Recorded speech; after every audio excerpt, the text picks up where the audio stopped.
सभी दोस्तों को नमस्कार। दोस्तों, स्वागत है वीकली करंट अफेयर्स में। आज हम शुरू करते हैं दिसंबर के पहले सप्ताह यानी कि 1 दिसंबर से 7 दिसंबर तक का वीकली करंट अफेयर्स। बहुत इंपॉर्टेंट क्वेश्चन इसमें शामिल किए गए हैं और एक भी क्वेश्चन इसमें ऐसा नहीं है जो कि इसमें शामिल नहीं किया गया है। चलिए शुरू करते हैं। पहला क्वेश्चन है कि महिमा पंथ एक धार्मिक आंदोलन है जिसकी शुरुआत किस राज्य में हुई। ऑप्शन ए है Orissa, option B Telangana, option C Karnataka और ऑप्शन डी पश्चिम बंगाल। तो इसका सही जवाब तो है ऑप्शन ए उड़ीसा। देखिए, ये जो महिमा पंथ है ये एक धार्मिक आंदोलन है। इसके संस्थापक जो थे वो कौन थे? वो संस्थापक थे महिमा स्वामी। महिमा स्वामी बोल दो या महिमा गोसाई बोल दो। मैंने ये डेली करंट अफेयर्स में भी पूरी तरह से कवर करवाया था। अब इसमें हम मुख्य मुख्य बातें जान लेते हैं। ये एक हिंदू संप्रदाय है, ये जानना है। और दूसरी बात ये है, ये क्या करता है कि जो अमीर और उच्च वर्ग के जो समाज के जो लोग हैं वो धार्मिक जो रीति रिवाज करते हैं उनकी ये निंदा करता है। ठीक है, ये एक पंथ है। और इनका जो है महिमा स्वामी इनकी उपाधि थी। ये जो हैं इनके संस्थापक जो हैं महिमा स्वामी, ये इनकी उपाधि थी। इनका नाम क्या था? इनका मुकुंद दास नाम था। इनकी समाधि की बात करें तो समाधि कहाँ पर हुई थी? इनकी समाधि हुई थी ढेंकनाल, उड़ीसा में इन्होंने क्या ली? समाधि ली थी। और ऐसा कहा जाता है कि एक अंधा व्यक्ति था जिसका कि नाम क्या था? भीमा भोई था। उनको इन्होंने दर्शन दिए और दर्शन के बदले में आशीर्वाद के रूप में उनको आँखों की रोशनी दी। लेकिन जब उन्होंने संसार को देखा तो उनको संसार से नफ़रत हो गई और उन्होंने कहा कि स्वामी जी, ये जो आँखें आपने दी हैं ये वापस ले लीजिए, क्योंकि मैं मानव जाति की यातना असहन ये महसूस करता हूँ, क्योंकि मेरे को ये जो मानव जाति की यातनाएं हैं मेरे लिए असहनीय हैं। इसलिए उन्होंने आँखें वापस करने की भी प्रार्थना की थी। अगला क्वेश्चन है, आज ये चर्चा में क्यों था?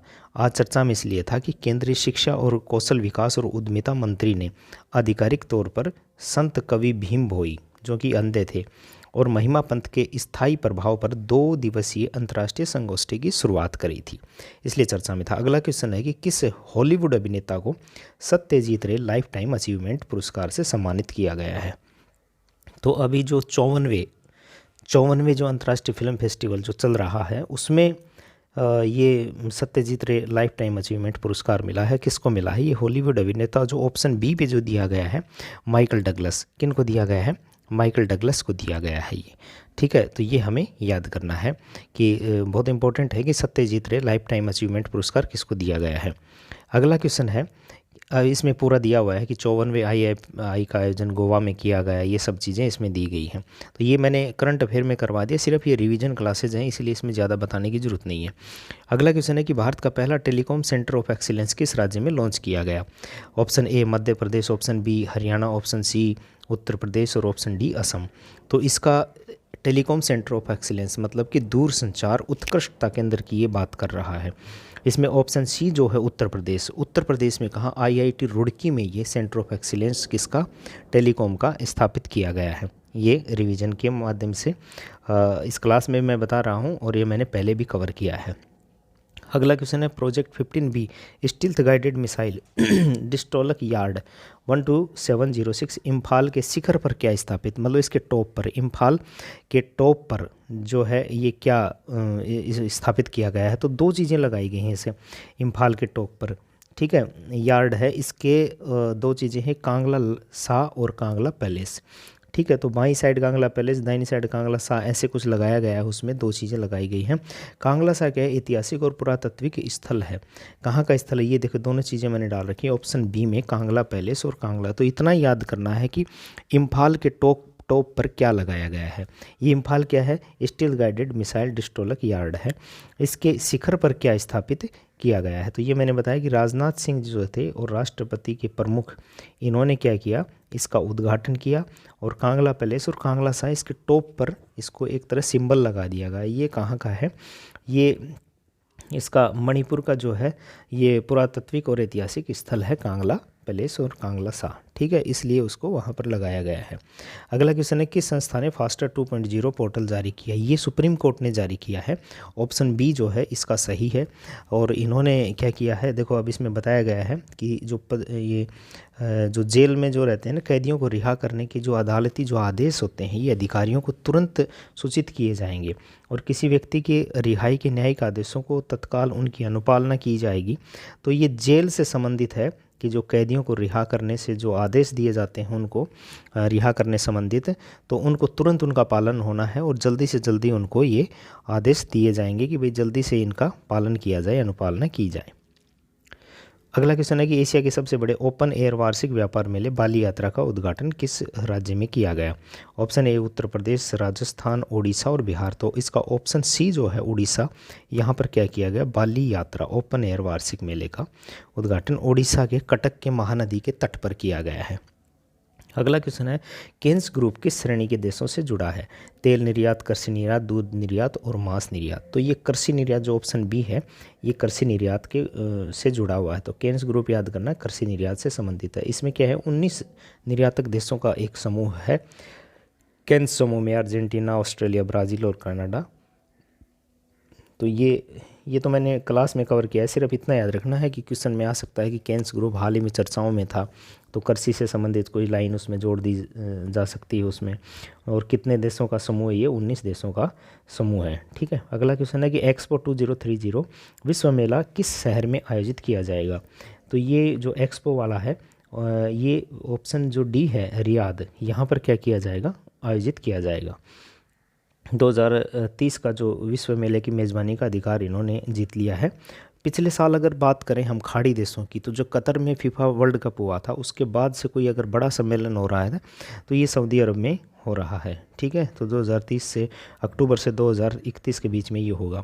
अफ्रीकी किस टीम ने 2024 यानी कि 2024 के वर्ल्ड कप के लिए T20 के लिए क्वालिफाई किया है?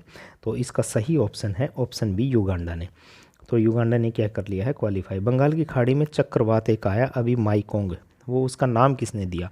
तो इसका जो ऑप्शन सी है म्यांमार ने उसका क्या दिया है, नाम दिया है। अगला क्वेश्चन है, लोकहिमन आस्था क्या है, किस भारतीय या केंद्र शासित प्रदेश से संबंधित है? तो ऑप्शन ए असम, उड़ीसा, गोवा, केरल। तो ये जो है किससे संबंधित है, ये असम से संबंधित है, ठीक है। लोकहिमन आस्था सुधार के सिद्धांतों के इर्द गिर्द घूमती है जो अहिंसा, संयम, शांति, मित्रता, विश्वास और भक्ति और पवित्रता पर जोर देती है। तो याद इतना ही करना है कि लोकहिमन आस्था चर्चा में थी, वो किससे संबंधित थी? अगर स्थापना की बात करें हम, कुरुसर लोचन एंगती हंसे की, ये बोर्ड एडिटेड नाम है, तो याद हमें लोकहिमन आस्था को रखना है, वो कहाँ से संबंधित है, ये असम से। असम में क्या है, कार्बी आंगलोंग को पर्यटन स्थल में बदलने के लिए चर्चा में क्यों है अभी ये, तो उन्होंने क्या किया है कि एक लोकहिमन मंदिर के निर्माण की घोषणा की है असम के मुख्यमंत्री हेमंत बिस्वा ने कार्बी आंगलोंग में पर्यटन को बढ़ावा देने के लिए, इसलिए ये चर्चा में था लोकहिमन आस्था। तो लोकहिमन आस्था के ऊपर ही लोकहिमन ये मंदिर का निर्माण करेंगे, ये इसलिए चर्चा में था। अगला क्वेश्चन है कि किस हाल ही में संचार हेल्थ केयर संचार में उत्कृष्ट योगदान देने के लिए PRSI नेशनल अवार्ड से सम्मानित किया?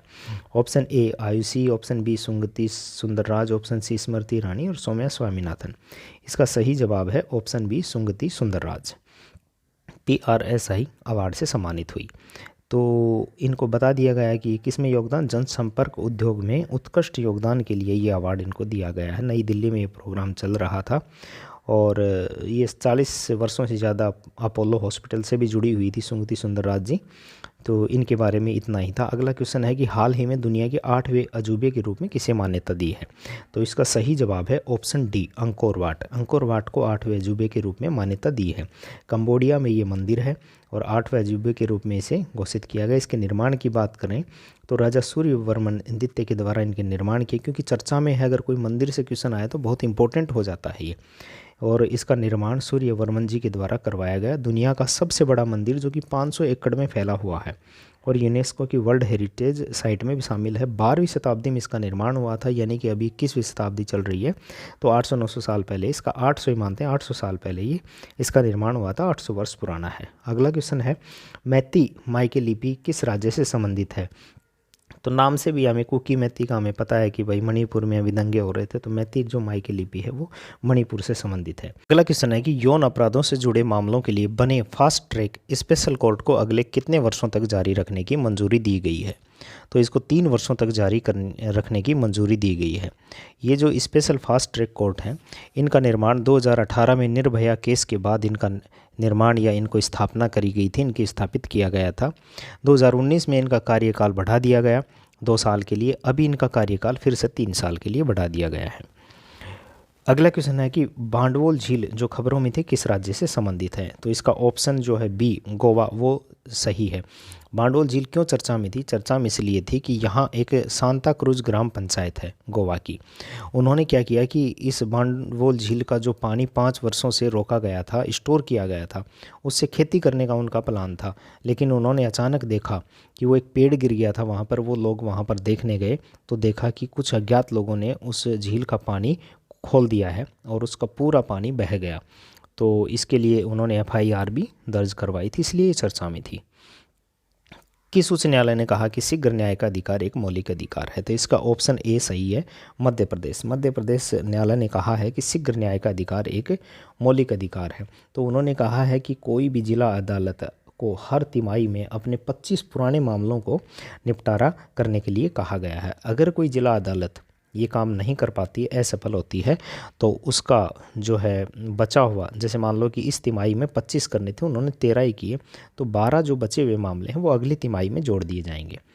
अगला क्वेश्चन, ये ब्रिटिश पार्लियामेंट के न्यायालय अधिनियम के तहत इसी न्यायालय से संबंधित ही है कि एक एक्ट आया था ब्रिटिश पार्लियामेंट का 1861 में। उसके तहत 3 न्यायालयों की स्थापना करी गई थी, कलकत्ता, मुंबई और मद्रास में। तो कलकत्ता को याद रखना है कि जुलाई 1862 में और अगस्त में मुंबई और मद्रास की स्थापना की गई थी। किसी भी एग्जाम में ये ऑप्शंस के रूप में आ सकते हैं। अगला क्वेश्चन है कि 40वां तटरक्षक कमांडरों का सम्मेलन कहाँ आयोजित किया गया? तो ये जो ऑप्शन ए है, नई दिल्ली, यहाँ पर आयोजित किया गया। जो रक्षा मंत्री राजनाथ सिंह जी हैं, उन्होंने क्या किया, उसका उद्घाटन किया। और तटरक्षक जो ये है, कोस्टल जो है कमांडर हैं, इनका जो है, इसकी जो भारतीय तटरक्षक बल की स्थापना 1978 में हुई थी। इनका कमांडरों का सम्मेलन अभी नई दिल्ली में हुआ है। तो ये सब लिखा हुआ है मैंने। केंद्रीय मंत्रिमंडल ने गरीब कल्याण खाद्य कार्यक्रम को कितने वर्षों के लिए बढ़ा दिया गया है? इसका सही जवाब है ऑप्शन डी, यानी कि 5 वर्षों के लिए। ये जो स्कीम है, ये प्रधानमंत्री की तरफ से मुफ्त अनाज देने के लिए ये स्कीम शुरू करी गई थी। कब करी गई थी? ये कोविड-19 के दौरान शुरू करी गई थी। और इस योजना का नाम जो था प्रधानमंत्री गरीब कल्याण अन्न योजना था। अभी उसको 5 साल के लिए और बढ़ा दिया गया है। अगला क्वेश्चन है कि UNHCR नानसेन शरणार्थी पुरस्कार जीतने वाले अब्दुल्लाई मायर किस देश से संबंधित हैं? इसका ऑप्शन डी सही है, सोमालिया। ये सोमालिया के एक शरणार्थी हैं। और जो नानसेन शरणार्थी पुरस्कार है, ये उनको दिया जाता है जो शरणार्थियों के लिए कुछ अच्छा काम करते हैं। तो इन्होंने क्या किया है कि जो शिविरों में जो रहते हैं, शरणार्थी शिविरों में, उन लोगों की क्या है, शिक्षा के लिए इन्होंने काम किया। उनको पुस्तकें भी बांटी और उनको, तो इसलिए शिक्षा की वकालत के लिए इनको ये पुरस्कार दिया गया है। इनको एक स्मारक पदक दिया गया, 1 लाख अमेरिकी डॉलर इसमें दिया गया है। ये सब लिखा हुआ है इसमें। और इसका जो है ये दिया, मतलब घोषणा होगी है, दिया जाएगा 13 दिसंबर को स्विट्ज़रलैंड में जिनेवा में दिया जाएगा। UNHCR की स्थापना की बात करें तो 1950 में हुई। हेडक्वार्टर जिनेवा स्विट्ज़रलैंड में है। UNHCR जो नानसेन शरणार्थी पुरस्कार है, इसकी शुरुआत 1954 में हुई। एक नॉर्वेजियन वैज्ञानिक थे जो कि एक हाई कमिश्नर भी थे। उनकी जो नाम क्या था, फ्रिडजोफ नॉनसेन थी। उनकी विरासत का सम्मान करने के लिए पुरस्कार दिया जाता है। किसिंजर जिनका हाल ही में निधन हुआ, किस क्षेत्र से संबंधित है? तो ये ऑप्शन ए जो है राजनीति, ये अमेरिका के राजनीतिज्ञ थे। अब मतलब कि विदेश मंत्री भी रहे, बाद में फिर ये राष्ट्रीय सुरक्षा सलाहकार भी बने। इनका अभी निधन हो गया है। ये 1971 के दशक में, 70 के दशक में भारत के विरोधी हुआ करते थे। मतलब कि हमेशा भारत के खिलाफ ही बोलते थे ये। लेकिन अभी मोदी 2014 में प्रधानमंत्री बने, उसके बाद से संबंधों में थोड़ी सी क्या हुई, मजबूती आई।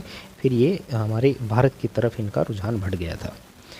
इनका पूरा नाम हेनरी किसिंजर था। ये सब लिखा हुआ है। 1923 में जर्मनी में जन्मे थे। ये सब चीज़ें तो इतनी याद रखने की ज़रूरत नहीं है। इंडियन रेलवे ने रेल पटरियों पर हाथियों से होने वाली दुर्घटनाओं को रोकने के लिए कौन सी तकनीकी पेश करी है? तो गजराज सुरक्षा एक AI आधारित एक टेक्निक है। और ये रेल पटरियों पे जो हाथियों से जो दुर्घटनाएं होती हैं, उनको रोकने के लिए ये पेश करी गई है। ठीक है। AI आधारित है, कंप्यूटराइज्ड है सब कुछ। हॉर्नबिल फेस्टिवल का आयोजन प्रतिवर्ष किस राज्य में किया जाता है? तो ये नागालैंड में किया जाता है। ये 10 दिन तक ये फेस्टिवल चलता है, 1 से 10 दिसंबर तक चलेगा।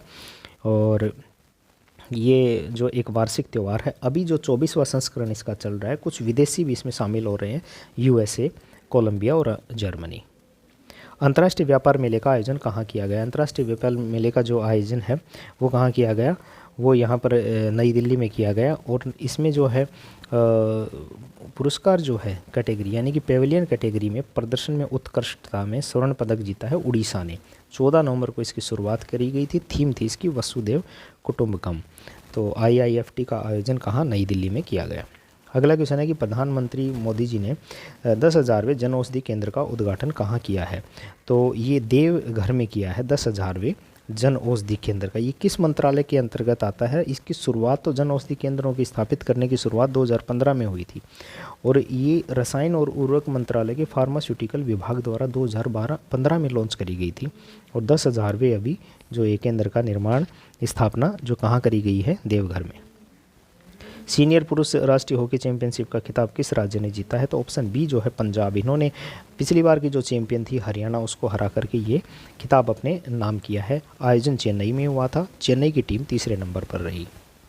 अगला क्वेश्चन है कि भारत ने निम्न कार्बन स्थानांतरण को बढ़ावा देने और ग्रामीण क्षेत्रों में उद्योग परिवर्तन का समर्थन करने के उद्देश्य से किस देश के साथ लीड IT 2.0 पर हस्ताक्षर किए हैं? उद्योगों में भी कार्बन का उत्सर्जन कम हो, इस उद्देश्य को लेकर के भारत ने स्वीडन के साथ ये लीड IT पर हस्ताक्षर किए हैं COP28 के दौरान। तो स्वीडन के साथ ऑप्शन ए सही है। अभी COP28 जो दुबई में जो चल रहा है उसमें ये सब कुछ हुआ है। तो लीड IT की वैसे तो शुरुआत 2019 में हुई, लेकिन लीड IT 2.0 की शुरुआत अभी स्वीडन के साथ हमने अभी करी है। ये उद्योग हैं, इनको प्राथमिकता दी जाएगी।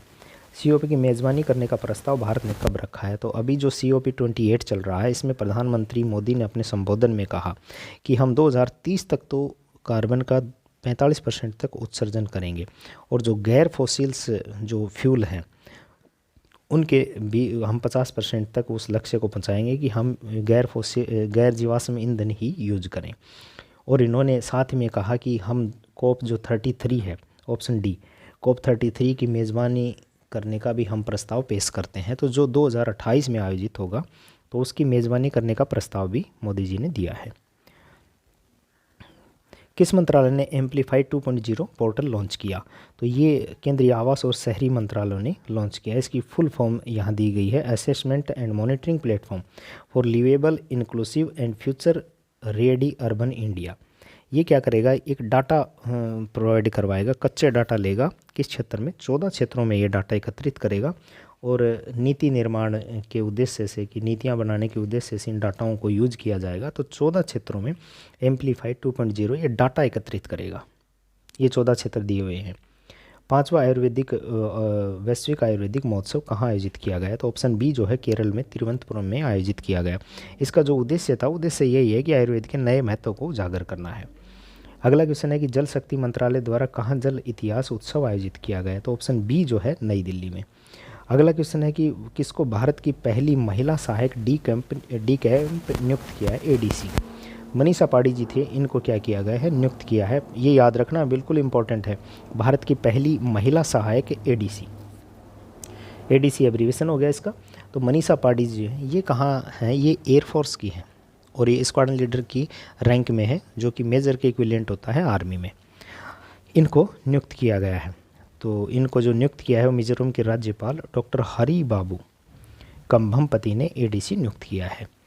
फिरोजाबाद, उत्तर प्रदेश के फिरोजाबाद का नाम बदलकर क्या कर दिया गया है? तो देखिए फिरोजाबाद का नाम बदलकर ऑप्शन बी जो है चंद्रनगर कर दिया गया है।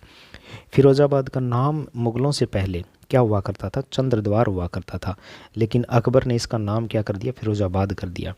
और इस फिरोजाबाद का नाम बदल करके माननीय योगी जी ने इसका दोबारा नाम चंद्रनगर कर दिया गया है।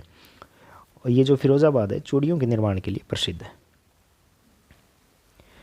किसने शिक्षा के लिए वाइज पुरस्कार जीता है? तो ऑप्शन ए जो है सफ़ीना हुसैन, इन्होंने शिक्षा के लिए ये पुरस्कार जीता है सफीना हुसैन ने। अब क्यों जीता है ये देखिए, सफीना हुसैन जी जो हैं एजुकेट गर्ल्स एक NGO है, उसके संस्थापक हैं।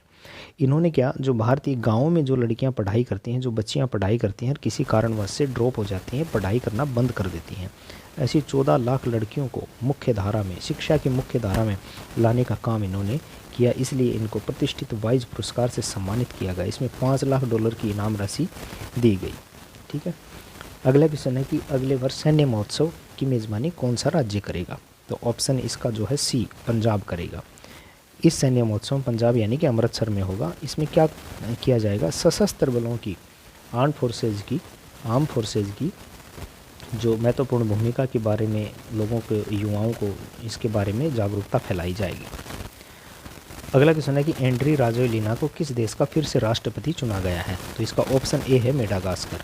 मेडागास्कर का राष्ट्रपति चुना गया है। देखिए, मेडागास्कर विश्व का चौथा सबसे बड़ा द्वीप है। मेडागास्कर को फ्रांस के द्वारा उपनिवेश बना लिया गया था। 1960 में स्वतंत्रता इसने प्राप्त करी, तब से एक लोकतांत्रिक डेमोक्रेटिक कंट्री है। अगला क्वेश्चन है कि भारत की सबसे बड़ी सर्कुलर रेलवे कहाँ पर बनेगी? तो इसका ऑप्शन ए जो है ये बेंगलोर में बनेगी। ये 287 किलोमीटर की है और ये इसका उद्देश्य यही है कि यातायात की भीड़ को कम करना है, कनेक्टिविटी को बढ़ावा देना है। किस राज्य ने भारत के पहले दूरसंचार उत्कृष्टता केंद्र की घोषणा की है? तो मैंने भी डिस्कस किया था, ये उत्तर प्रदेश था, लेकिन अभी IIT के रूप में पूछ लिया गया तो IIT रुड़की, इसका ए ऑप्शन सही है। अगला क्वेश्चन है कि भारत और कौन सा देश संयुक्त माइक्रोवेव उपग्रह लॉन्च करेंगे? तो रिसेंटली अभी क्या किया है कि हमने पहले भी सुना है कि इंडिया और जो है अमेरिका, नासा और इसरो दोनों मिलकर के एक निसार उपग्रह लॉन्च करेंगे। वो क्या है? निसार का फुल फॉर्म क्या है? NASA ISRO synthetic aperture radar. ये एक माइक्रोवेव रिमोट सेंसिंग उपग्रह है और यही क्वेश्चन में पूछा गया है कि माइक्रोवेव उपग्रह कौन लॉन्च करेंगे? तो अमेरिका के साथ भारत करेगा। ये क्या करेगा? पृथ्वी का अवलोकन करेगा, समुद्री बर्फ़ के बारे में जानकारी देगा, महासागर की घटनाओं के बारे में, पर्वतों के बारे में, ध्रुवों के बारे में, ये सब जानकारी देगा।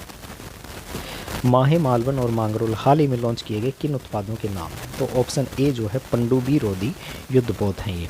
ठीक है, तो ये ऑप्शन ए सही है। एक पनडुब्बियों से संबंधित एक प्रोजेक्ट था 75, जिसे P75I के रूप में जाना जाता था और ये क्या करता था कि डीजल इलेक्ट्रिक पनडुब्बियों की जो योजनाबद्ध खरीद है उसमें ये शामिल था इसमें। ठीक है, तो ये 6 पनडुब्बियों की खरीद इसमें शामिल थी। INS कलवरी, वासगीर, वेला, INS खंडेरी, करंज और वागीर। अगर पहली पनडुब्बी की जो स्वदेशी रूप से निर्मित है उसकी बात करें तो ये कौन सी है? सल की। ठीक है, तो प्रोजेक्ट 75 से भी हम 6 पनडुब्बियाँ बनाई। अगला क्वेश्चन है कि रक्षा मंत्रालय ने upgraded super rapid gun mount और अन्य उपकरणों के लिए लगभग 3000 करोड़, बस ये याद रखना है कि रक्षा मंत्रालय ने सुपर रैपिड गन माउंट के लिए 300 करोड़ रुपए का किसके साथ अनुबंध किया है? तो ये भेल के साथ, ये लोकल न्यूज़ है, भेल के साथ। किस एशियाई देश ने लिथियम और ग्रेफाइट सहित 20 महत्वपूर्ण खनिज ब्लॉकों की नीलामी शुरू कर दी है? तो इसका ऑप्शन जो है सी, भारत ने। अगला क्वेश्चन है कि 2023 में राष्ट्र सांस्कृतिक पर्यटन छठा अंतर्राष्ट्रीय लघु फिल्म महोत्सव कहाँ आयोजित हो रहा है? तो इसका सही जवाब ऑप्शन डी, वाराणसी में हो रहा है। क्या? सांस्कृतिक पर्यटन 6th अंतर्राष्ट्रीय लघु फिल्म महोत्सव वाराणसी में हो रहा है। ASEAN India grass roots innovation forum किस देश में लॉन्च किया गया है? AIGIF, ASEAN India grass root innovation forum. तो ये कहाँ पर किया गया? ये मलेशिया में किया गया। ठीक है, ये एक वार्षिक कार्यक्रम है जो विज्ञान, प्रौद्योगिकी और नवाचार में सहयोग के आधार पर भारत और उनके मजबूत संबंधों को बढ़ाने पर केंद्रित है। ठीक है, तो इसका आयोजन मलेशिया का वहाँ विज्ञान और प्रौद्योगिकी मंत्रालय और हमारा यहाँ दोनों ने आपस में मिलकर इस पर क्या किया है, ये आयोजित किया है। ठीक है, अगला क्वेश्चन है कांगला पैलेस किस राज्य का? अभी मैंने पहले भी क्वेश्चन डिस्कस किया था कि कांगला पैलेस जो इम्फाल था उसके जो टॉप पर कांगला पैलेस को दर्शाया गया है, तो ये मणिपुर का है। अभी ये मैंने बता दिया ना कि इम्फाल युद्धपोत प्राप्त हुआ और उसके शिखर पर ये कांगला सागर को दर्शाया गया है। इम्पोर्टेंट रिवीजन पॉइंट्स, ये कुछ क्वेश्चंस हैं जो बड़े इंपॉर्टेंट है। भारत के पहले एक्सरे पोलरीमीटर सैटेलाइट का नाम क्या है जिसे इसरो द्वारा लॉन्च किया गया था? एक्सपोजाट। अगला है भारत के अग्रणी ई स्पोर्ट्स संगठन S8UL ने ग्लोबल ई स्पोर्ट्स अवार्ड्स 2023 में कौन सा प्रतिष्ठित पुरस्कार जीता है? तो ये page creator of the year इन्होंने जीता है। कंप्यूटर दिवस कब मनाते हैं? 2 दिसंबर को। 2023 ये विकलांग दिवस है। इसकी थीम, ये भी 2 दिसंबर को ही बनाते हैं विकलांग दिवस। इसकी थीम ये है यूनाइटेड इन एक्शन टू छवि and achieve the SDG for with and by persons with disabilities. उस किताब का नाम क्या है जो नकली IPL के तथ्यों का विश्लेषण करती है, जिसमें बताया गया है कि ठगों ने रूसी जुआरियों को कैसे धोखा दिया। ये किताब का नाम है, ये इंडियन पेंटर ली गई, ये सब ठीक है। इसरो, ये इम्पोर्टेंट है कि भारतीय अंतरिक्ष अनुसंधान संस्थान के किस वैज्ञानिक को फ्रांस के सर्वोच्च सम्मान से सम्मानित किया। VR ललितांबिका, बहुत इंपॉर्टेंट क्वेश्चन है ये इम्पोर्टेंट क्वेश्चन है, इस पर टिक लगा लेना। और अगला क्वेश्चन है कि हाल ही में किस प्रसिद्ध लेखिका और अनुवादक को फ्रांसीसी के साहित्यिक सम्मान night of the order of arts and later से सम्मानित किया, ये आरसिया सत्तार को, ये भी इम्पोर्टेंट है। अगला है कि किस राज्य का बरादा अनमोल अभय एशियाई शेरों का दूसरा घर बनेगा, गुजरात का है ये। विश्व कंप्यूटर साक्षरता दिवस, ये 2 दिसंबर का ही है, मैंने अभी बताया। ये क्राकाटोआ जो ज्वालामुखी इंडोनेशिया का, ये फट गया था अभी। प्रधानमंत्री मोदी के लिए विश्व सांस्कृतिक सम्मेलन में भाग लेने के लिए कहाँ गए? नहीं, ये मोदी COP28 के लिए गए हैं, ठीक है। ये जन औषधि केंद्र, ये सर्कुलर रेलवे, ये सब मैंने, ये तो बीच में ऐसे डाल दिया, इनको नहीं डालना था। अगला क्वेश्चन है कि हाल ही चर्चा में रहे लामू और अद्दू आइलैंड कहाँ पर स्थित है, तो इसका ऑप्शन जो C है वो मालदीव में स्थित है। अभी चर्चा में इसलिए था कि मालदीव के राष्ट्रपति चुनकर आए सितंबर में, जिनका नाम है मोहम्मद मुइज़्ज़ू। तो जब वो चुनावों का प्रचार कर रहे थे तब उन्होंने कहा था कि हम इंडिया के जो सैनिक हमारे यहाँ पर तैनात हैं उनको हम बाहर करेंगे, और उन्होंने इंडिया आउट का नारा भी दिया था, क्योंकि वो चाइना के करीबी माने जाते हैं इसलिए। और अभी जो COP28 चल रहा है उस दौरान उन्होंने प्रधानमंत्री मोदी जी से भी सैनिकों को वापस करने की बात करी है। तो इसलिए अम्मू, अद्दू और लामू जो द्वीप हैं यहाँ पर भारतीय सेना तैनात है, ये सब मैंने यहाँ पर दिया हुआ है। ये मालदीव के बारे में है कि 1887 में ब्रिटेन के संरक्षण में गया, 65 में आज़ाद हुआ, 68 में 1968 में राष्ट्रपति गणराज्य की स्थापना हुई, पहले राष्ट्रपति ये बने। हमने सबसे पहले इनको राष्ट्र की मान्यता दी थी, अपना दूतावास भी वहाँ खोला था। और चाइना के दृष्टिकोण से ये बड़ा महत्वपूर्ण हो जाता है, क्योंकि हमारे सैनिक थे तो वहाँ पर, ठीक है। अभी क्या है, चाइना इसमें एंट्री मार सकता है। लक्षद्वीप हमारा क्या है, वहाँ से नज़दीक है, तो वहाँ पर निगरानी रख सकता है चाइना, इसलिए थोड़ा भारत के लिए चिंता की खबरें है ये।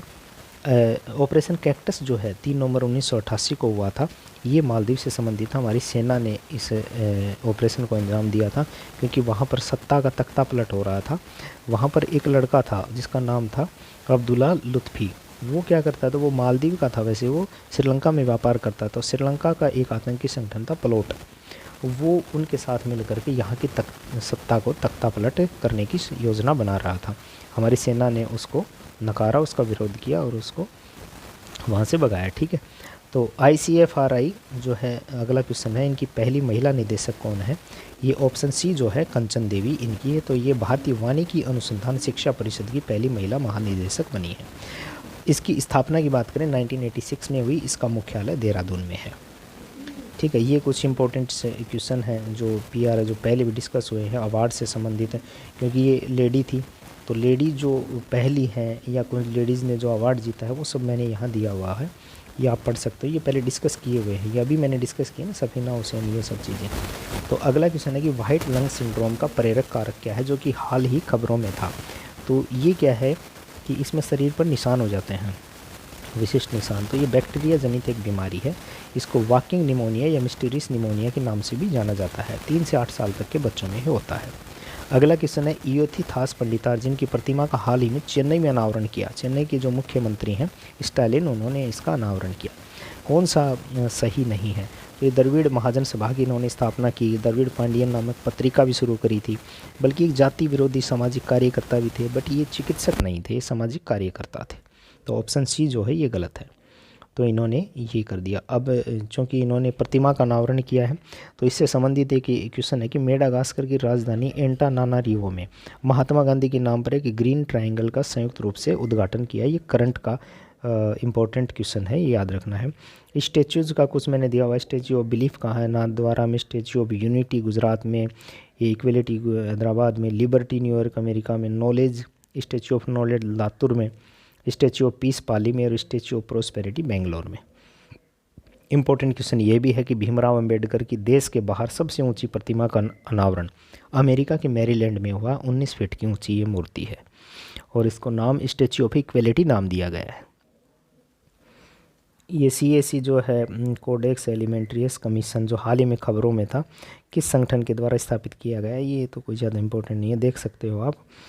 ये FAO जो है ना, खाद्य और कृषि संगठन और WHO के द्वारा ये किया गया है। इसका जो मुख्यालय रोम में है, तो ये इतना इम्पोर्टेंट नहीं है।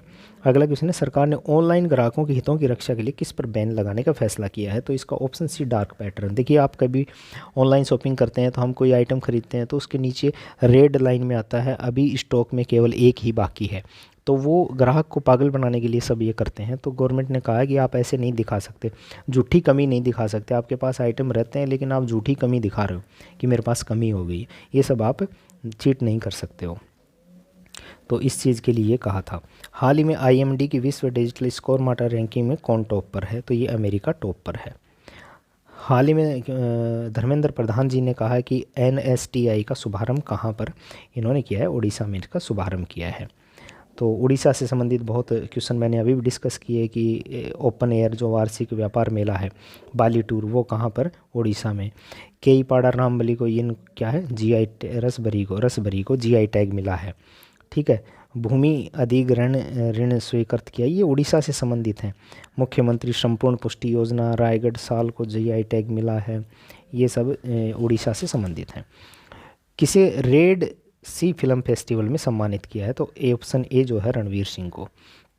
सऊदी अरब का ये फिल्म अवार्ड रेड सी फेस्टिवल है, सऊदी अरब में आयोजित होता है। ये कुछ इंपॉर्टेंट क्वेश्चन जो पहले भी डिस्कस कर चुके हैं हम बच्चों को, ये हमने डिस्कस कर लिया। सत्यजीत रे डिस्कस कर लिया, वाइज पुरस्कार सफीना, ये और याद रख लेना कि 2023 का बुकर पुरस्कार जो 1969 में जो स्थापित हुआ था वो पॉल लिंच को दिया गया है। अगला क्वेश्चन ये भी इम्पोर्टेंट है कि जो राष्ट्रीय मेटलिस्ट पुरस्कार किसको दिया गया? डॉक्टर देवाशीष भट्टाचार्य को। अगला क्वेश्चन है कि राष्ट्रपति द्रौपदी मुर्मू ने किस शहर के सशस्त्र मेडिकल कॉलेज को राष्ट्रपति कलर फोर्स प्रदान की है? तो ये पुणे का है आर्म फोर्सेज मेडिकल कॉलेज, इसको 75 वर्ष होने पर दिया गया है। नागालैंड को भी अभी क्या दिया गया है? नागा रेजिमेंट को भी राष्ट्रपति कलर दिया गया है। भारत ऋण समाधान कंपनी लिमिटेड के अध्यक्ष कौन बने हैं? तो ये नारायण शेषाद्री इसके अध्यक्ष बने हैं, ये अपॉइंटमेंट से लेकर के है। दुनिया ने पहले पोर्टेबल आपदा अस्पताल का अनावरण 2 दिसंबर 2023 को किस शहर में किया है? ठीक है, तो इसका अनावरण किस शहर में किया? गुरुग्राम में किया है। प्रोजेक्ट भीष्म के तहत ये किया है, पोर्टेबल अस्पताल का, इमरजेंसी अस्पताल का अनावरण किया गया है। हाँ, समृद्धि कॉन्क्लेव नामक डीप टेक स्टार्टअप प्रमोशन अभियान कहाँ शुरू किया गया है? तो IIT रोपड़ में शुरू किया गया। IIT रोपड़ से संबंधित एक क्वेश्चन और है कि वहाँ की सतलज की रेत में टेंटेलियम धातु की खोज भी इसने करी है, जो कि एक रेयर एलिमेंट है जिसका सेमीकंडक्टर बनाने में, ये सब चीज़ बनाने में उपयोग होता है। तो भारत के लिए बड़ी खुशखबरी है। इसका आयोजन जो है ये टेक्नोलॉजी जो एंड इनोवेशन सेंटर के द्वारा किया गया। अगला क्वेश्चन है कि भारत अंतर्राष्ट्रीय समुद्री संगठन के लिए पुनः निर्वाचित हुआ, इसका मुख्यालय कहाँ है? तो इसका ऑप्शन जो है सी लंदन सही है। अभी क्या हुआ है कि ये IMO जो होता है, इंटरनेशनल मैरीटाइम जो ऑर्गेनाइजेशन होता है, इसकी एक सभा होती है असेंबली, उसमें सदस्य होते हैं, 40 सदस्य होते हैं। तो भारत को भी उसका दोबारा से सदस्य निर्वाचित किया गया है, 2 साल के लिए इसका सदस्य रहेगा। अगर IMO की बात हम करें तो IMO ये अंतर्राष्ट्रीय समुद्री जो संगठन है, ये एक संयुक्त राष्ट्र की एक विशेष एजेंसी है जिसकी स्थापना 1948 में और अस्तित्व में 1958 में आया। भारत इसका 1959 में सदस्य बनाया। अभी इसके 175 सदस्य देश हैं, 3 सहयोगी देश हैं। हाल ही में अंतर्राष्ट्रीय चीनी संगठन का अध्यक्ष भी भारत बना है। ये कुछ रसमलाई बातें हैं जो कि पुरानी करंट अफेयर से 1-2 महीने पहले की करंट अफेयर्स हैं जो बहुत इंपॉर्टेंट है। Safe city project Uttar Pradesh ने शुरू किया, विद्या समीक्षा केंद्र सिमलानी, ये सब दिया हुआ है। तो ये रिवीजन में आप इनको देख सकते हो। इसमें बताने की कि देखिए सत्यजीत रे ये सब पहले करवाए हुए हैं, लेकिन एक रिवीजन की दृष्टि से बहुत इंपॉर्टेंट है। IBA जूनियर विश्व मुक्केबाजी चैंपियनशिप कहाँ आयोजित की गई? तो आर्मेनिया में ये आयोजित करी गई। तो आर्मेनिया में, ये रिवीजन है इसलिए इसमें जल्दी जल्दी बताया जा रहा है, नहीं अदरवाइज डेली करंट अफेयर्स में बहुत अच्छे से बताया गया है इसको। तो आर्मेनिया में हुआ है। भारत के 3 आकांक्षा, पायल और निशा ने ये स्वर्ण पदक जीते हैं, 9 सिल्वर 5 ब्रॉन्ज जीते हैं। टोटल 12 फाइनलिस्ट थे, टोटल 12 में से 3 स्वर्ण और 9 सिल्वर। रसमलाई बातों के लिए फिर ये 1-2 महीने पहले का जो करंट अफेयर है वो बहुत इंपॉर्टेंट है, रिवीजन भी हो जाएगा। और इसमें महिला हॉकी चैंपियनशिप ट्रॉफी भारत ने, सैयद मुश्ताक पंजाब ने, फाइड महिला ग्रैंड स्विस आर वैशाली ने, और इसकी 2025 में 24वीं एशियाई तीरंदाजी चैंपियनशिप की मेज़बानी बांग्लादेश करेगा। सबसे प्रतिष्ठित सम्मान महिला बैलन डी'ओर अवार्ड किसको मिला? एटाना बोनमेटी को। अगला क्वेश्चन है, विश्व मर्दा दिवस कब मनाया जाएगा? 5 दिसंबर को मनाया जाता है। और 2014 से संयुक्त राष्ट्र ने इसको मनाने की घोषणा की थी। इसका थीम जो है मिट्टी और पानी है 2023 का। मृदा स्वास्थ्य कार्ड की योजना केंद्र सरकार ने शुरू करी थी, जो सूरतगढ़ से शुरू करी गई थी 19 फरवरी 2015 को। तो ये नाइट्रोजन, फास्फोरस, पोटास, ये तत्व तो मिट्टी में पाए जाते हैं, लेकिन कुछ सूक्ष्म तत्व भी होते हैं, बड़े इंपॉर्टेंट हैं ये सूक्ष्म तत्व, एग्जाम में पूछे जाते हैं। बोरोन, मोलिब्डेनम, जस्ता, लोहा, ये सब है, निकल, क्लोरीन, बहुत इंपॉर्टेंट है। किसी न किसी एग्जाम में आएगा कि सूक्ष्म तत्व इनमें से कौन सा नहीं है, उसमें एक नाइट्रोजन डाल देगा। ये रसमलाई की बातें हैं, ये मैंने कवर करी गई हैं पीछे करंट अफेयर में, ये आप देख सकते हो। प्रधानमंत्री नरेंद्र मोदी जी ने किस राज्य में छत्रपति शिवाजी महाराज, तो पता ही है सबको, महाराष्ट्र में, ऑप्शन सी इनका सही है। अभी नेवी डे के उपलक्ष्य में इन्होंने सिंधुदुर्ग स्थित राजकोट किले में प्रतिमा का अनावरण किया गया। तो महाराष्ट्र के पर्यटन स्थल ये सब आप देख सकते हो इसमें। तो रिवीजन की दृष्टि से बस इतना ही महत्वपूर्ण है जो करंट में अभी इस महीने रहे हैं, इस सप्ताह की मैं बात कर रहा हूँ। तो हाल ही में भारत की तीसरी महिला ग्रैंड मास्टर कौन बनी है? तो ये जो बनी है वैशाली रमेश बाबू बनी है तीसरी ग्रैंड मास्टर। तो दिसंबर की बात करें तो हम दिसंबर का ही रिवीजन कर रहे हैं, बाकी सब चीज़ें नहीं करेंगे। तो ये पहली थी कोनेरू हम्पी, दूसरी हरिका द्रोणावल्ली। रसमलाई बातें जो दिसंबर से पहले की, नवंबर अक्टूबर की हैं, वो सब इसमें डाल दी गई हैं। सियाचिन में तैनात होने वाली भारतीय सेना की पहली महिला चिकित्सा अधिकारी कौन सी बन गई है? गीतिका कौल। ठीक है, तो ये स्नो लेपर्ड ब्रिगेड की कैप्टन है। ये रसमलाई बातें ये आप देख सकते हो। अगला क्वेश्चन है, फोकलैंड शिविर जो हाल ही में खबरों में था। देखिए ये जो है ना, मणिपुर के जो लोग, जहाँ कुकी और मैती में संघर्ष हुआ, तो वहाँ कुकी समुदाय के लोग वहाँ से विस्थापित होकर के मिज़ोरम में चले गए। और वहाँ की जो MNF सरकार थी, जो अभी जो सत्ता में नहीं है, अभी चुनावों के दौरान उनको हार मिली है, वो सरकार उनको क्या अच्छे से आश्रय, शिक्षा सब कुछ दे रही थी। तो ये जो शरणार्थी ये वहाँ फोकलैंड शिविर में रुके हुए थे। अब इनको ये चिंता थी कि यार अगली जो सरकार आएगी वो हमारे लिए इतना करेगी कि नहीं करेगी, इसलिए चर्चा में था। मिज़ो का मतलब होता है पहाड़ी लोगों का प्रदेश, मिज़ोरम का मतलब, ये सब लिखा हुआ है। इसका प्रमुख त्यौहार ये सब तो नहीं। करंट की बात करते हैं हम दिसंबर की। तो करंट है, ओरिएंटिया तुसुगुमासी बुश टाइफस दीवाणु में कौन सा रोग होता है? स्क्रब टाइफस के लिए जिम्मेदार होता है। इसमें तेज़ बुखार, सूजन, सरदर्द होती हैं। रसमलाई बातें बहुत मतलब मैटर दिया गया है, ये पीछे क्वेश्चन ताकि रिवाइज हो जाएंगे। ये मैंने डाल दिया ताकि आप देख सकते हो, लेकिन मैं रिवीजन ही करवा रहा हूँ सिर्फ दिसंबर का। स्विस एंड स्टेप्स उपकरण इसरो के किस मिशन से संबंधित है? आदित्य L1। आदित्य L1 क्या है? आदित्य L1 मिशन सूर्य की जो अध्ययन करने के लिए छोड़ा गया है। ये पृथ्वी और सूर्य के बीच में कुछ लाग्रांज पॉइंट होते हैं जहाँ पर भी गुरुत्वाकर्षण बल बराबर रहता है पृथ्वी के लिए, सूर्य की तरफ। तो उस पर क्या, उस पॉइंट पर ये जा कर के अध्ययन करेगा ताकि ये सूर्य में भी ना समा पाए और पृथ्वी पर भी ना गिर पाए। ऐसी जगह पर रहेगा जहाँ स्टैटिक स्थिर रहेगा दोनों तरफ से, जब गुरुत्वाकर्षण बराबर लगेगा। तो ये अभी इसने कुछ जानकारी भेजी थी, इसलिए चर्चा में था। PSLV 757 के द्वारा 2 सितंबर 2023 को लॉन्चिंग करी गई थी। भारतीय नौसेना दिवस किस घटना को याद करके 1971 में कराची बंदरगाह पर हमला, उसको याद करके ये मनाया जाता है। और ये याद करना है कि ऑपरेशन ट्राइडेंट्स था, उसके माध्यम से इस युद्ध की शुरुआत हुई थी। 6 दिसंबर को किस महानायक की पुण्यतिथि मनाई जाती है? तो ऑप्शन जो डी है, भीमराव अम्बेडकर जी, उनकी पुण्यतिथि मनाई जाती है। स्टैच्यू ऑफ इक्वलिटी की मैंने बात करी, मैरीलैंड में, अमेरिका में इनकी स्थापना करी गई थी। और ये पहले व्यक्ति थे जो विदेश जाकर अर्थशास्त्र में डॉक्टरेट की डिग्री हासिल करे थे। ठीक है, और भारत आए, मुंबई में विधानसभा का अध्यक्ष भी बनाया गया, इनको विधानसभा का सदस्य बनाया गया, और भारत रत्न भी दिया गया 1990 में। पुरुष वॉलीबॉल विश्व कप जो विश्व चैंपियनशिप है, इसका आयोजन किस देश में होगा? ये भारत में होगा। इंपॉर्टेंट क्वेश्चन है। ठीक है, भारतीय मूल किस उपन्यास को सिंगापुर के सर्वोच्च कला सम्मान से सम्मानित किया गया है? मीराचंद को सम्मानित किया गया है। अगला क्वेश्चन है ये ग्लोबल वाला, ये सब पहले सर्वेक्षण पोस्ट संध्याक को भारतीय नौसेना को सौंपा गया। इसका निर्माण किसने किया? Garden rich ship builders and engineer. Option D ने इसको। देखिए 4 टोटल इसमें क्या करने थे, ये बनाने थे। तो निर्देशक, इक्शाक, संशोधक और संध्याक। तो संध्याक नौसेना को सौंप दिया गया है निर्माण करके। तो गार्डन रिच जो है ये 4 बनाएगा ये, ठीक है। तो इसमें से 3 इसको बचे हैं, 1 इसको दे दिया गया है संध्याक। रसमलाई की बातें हैं। Insolvency and bankruptcy board of India के कार्यकारी निर्देशक के रूप में किसने कार्यभार संभाला? तो ऑप्शन जितेश जॉन ने। ये अपॉइंटमेंट को लेकर के क्वेश्चन है। संदीप गर्ग को, जो आईबीसी को जो लागू करने वाली संस्था है वो आईबीबीआई है, उसका भी क्या बनाया गया था? पूर्णकालिक सदस्य संदीप गर्ग को बनाया गया था। तो ये आईबीसी से संबंधित 2 क्वेश्चन है। जितेश जॉन को तो ये बना दिया कि एग्जीक्यूटिव डायरेक्टर बना दिया insolvency and bankruptcy board of India का, और संदीप गर्ग को आईबीबीआई का, जो कि आईबीसी कोड को लागू करती है, उसका पूर्णकालिक सदस्य बनाया गया था। तो थैंक यू। ये करंट अफेयर्स पहले वीक का आपको कैसा लगा कमेंट में ज़रूर बताइएगा। धन्यवाद।